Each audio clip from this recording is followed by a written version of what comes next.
Well, that's interesting stuff. What is an activity?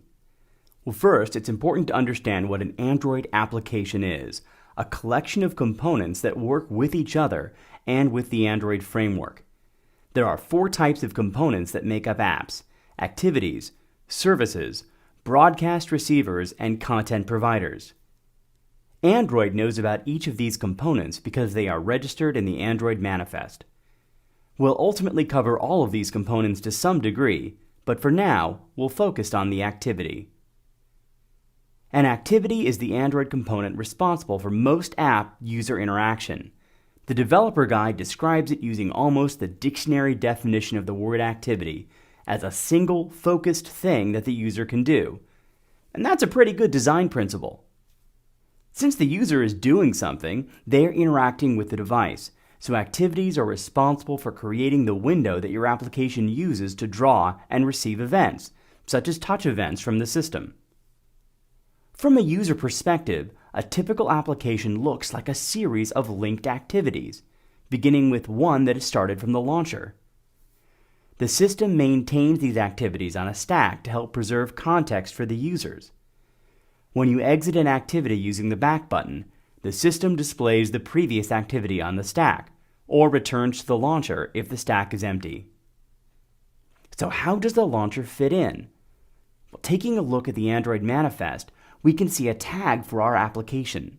Inside that application tag is the activity component, and inside of our activity component is an intent filter tag that contains a tag mentioning the launcher.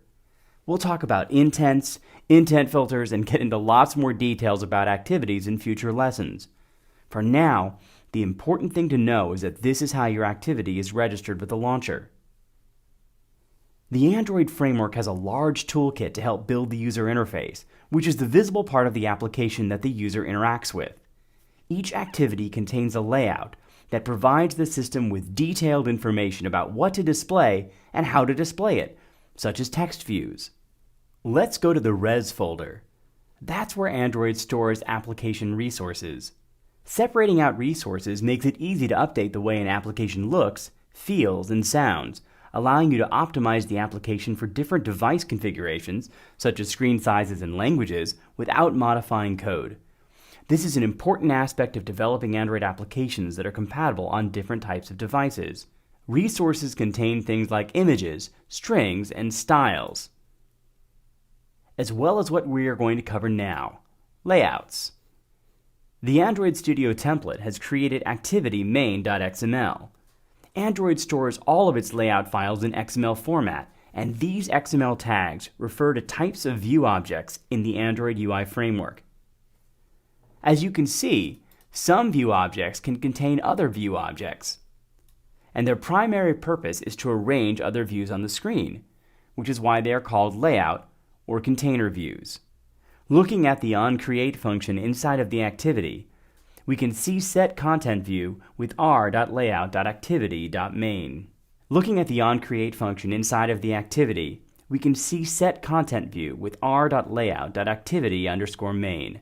That will cause the XML layout resource to be inflated, converting everything in the XML file to a hierarchy of view objects in memory.